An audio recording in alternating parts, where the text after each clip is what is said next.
So you got rejected for a credit card. Well, don't lose hope, because in this video, I'm going to show you a strategy that I have used to effectively get approved for at least 4 credit cards that I was initially rejected for. Plus, if you stick around till the end, I'm going to give you some of the most popular reasons why people are actually rejected for credit cards and how you can mitigate these from the get-go so you never even get into the situation in the first place. But before we do that, if you are into credit card content, credit card rewards, all that good stuff, do not forget to gently caress that like button so that YouTube shows you more credit card content like this. Now let's get into it. All right, getting rejected sucks, but fortunately, it's a lot less set in stone when you get rejected for a credit card than when you get rejected on Tinder. And that's because you can actually petition for yourself and petition for a second chance with these credit card companies when you get rejected. Now, how do you actually do that? Well, it's actually pretty simple. All you need to do is pull out your cell phone and call up the bank's Reconsideration Line. So the Reconsideration Line is exactly what it sounds like. It's the place where you go when you want to be reconsidered for a credit card. And for most big banks, it's very easy to find the phone number for this. You'll just Google like bank name and then recon line. And that's how you're going to find this 99 times out of 100. If for any reason you can't find the recon line for your particular bank, just drop a comment down below. I love nerding out about this stuff. So if you can't find it for any reason, just drop the name of your bank in the comments below and I will dive in and help you out. Not a problem at all. And so you're going to want to call the recon line as soon as you get any kind of automated response, whether it's on the page where you applied itself, whether it's in an email, just any kind of automated response that does not say you are approved. If it says we need more time, if it says you are rejected, if it says anything other than like the words you are approved, personally, I pick up the phone right away. Some people will say, give it a little bit, give it a couple days, wait for them to send you something in the mail. But personally, I like to get on top of this stuff right away. If I'm applying for a new credit card, I likely have plans on how I want to use it. So I like to just like get into this stuff right away. But if you're anything like me, calling up a bank with absolutely no idea of what you're going to say sounds like a complete nightmare. So let's get you prepared with exactly what to say so that no matter who picks up the phone, you've got the best chances of getting approved for this card. Now, the first thing that I'm going to say, and I'm going to say this a couple times throughout the video, is just be friendly, okay? You have to remember that you're communicating with another human being here, and that human being holds the power to approve or deny you for this credit card in most cases. So if you can just make a good impression with this person, they're going to be a lot more willing to help you out, okay? So really do your best to just be a decent human being for at least like 4 minutes while you are on the phone with this person. So they're going to start off by asking you why you're calling. And this is probably the most important question to have an actual answer to.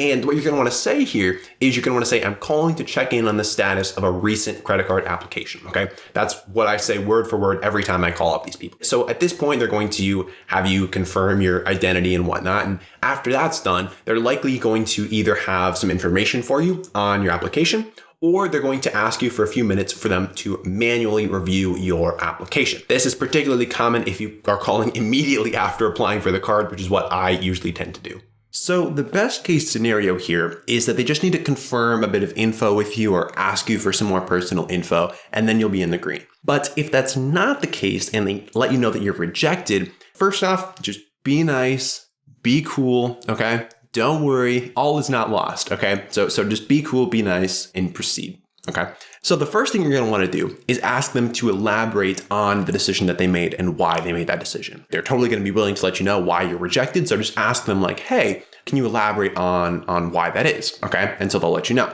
And so now what we're gonna do is dive into some of the most common reasons why people are rejected, what to do about those, and then a couple things you should absolutely under no circumstances ever say or do when you are talking to recon. Now, when it comes to reasons you're likely getting rejected, there's 2 big ones that I want to cover here because they're likely going to apply to most people who are watching this video. The first one is that you have too many cards. Now, while the banks aren't likely to come out and just say, hey, you have too many credit cards, you're not getting approved here, they are likely to have some kind of variation around that, okay? And what you're going to want to do in this scenario, first of all, know the rules, okay, that the bank uses when they're approving people or not.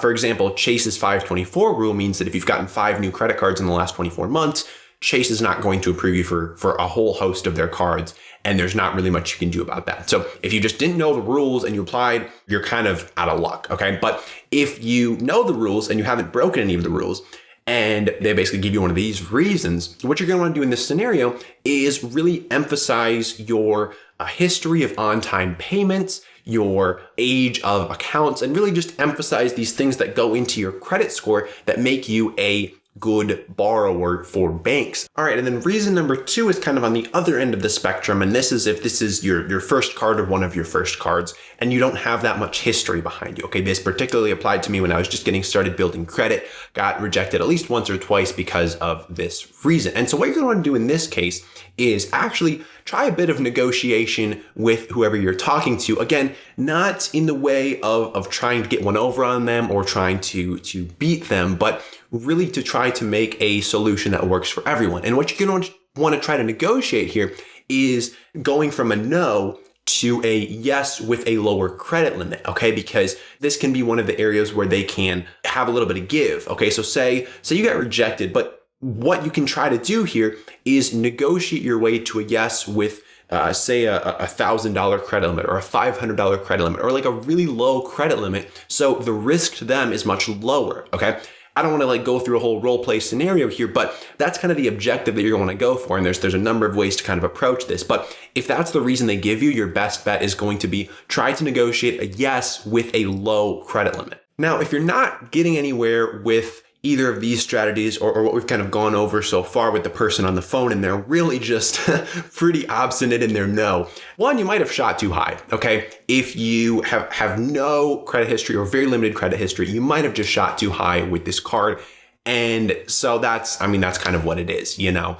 If you're shooting for the moon here and you're just not being realistic, there's not a whole lot we can do about that. But if you feel like, hey, I really do have a shot here, but this person is just really not giving me that shot, or maybe they're just having a bad day or whatever, when in doubt, HOCA. And HOCA stands for hang up, call again, okay? And hang up, call again is the motto here, okay? If you're not getting what you want from the person on the phone with Recon, you just hang up and you try again, okay? And it might sound like that would never work, but it really, this is a human to human interaction, okay? And if someone's having a bad day and is just not giving you any kind of wiggle room whatsoever, you're perfectly in the right to just hang up, try again, and try your odds, okay? I've actually heard reports of people going through this about 4 or 5 times before getting a yes. But like, if you are persistent with this and you have a reasonable case to make, there's a decent shot that eventually you're going to pick up the phone, talk to someone who's in a really good mood and is willing to push you through, okay?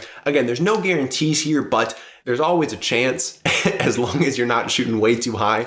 But I would always just say, if you're having trouble or if you're hitting a wall with someone, just hang up, try again, and just keep on keeping on. Now, in order to maximize your odds for getting approved for this card, you're going to want to avoid a couple common pitfalls of people who call up Recon, okay? And there's really 2 that I want to cover. The first thing you should never do is talk about wanting the sign-up bonus, okay?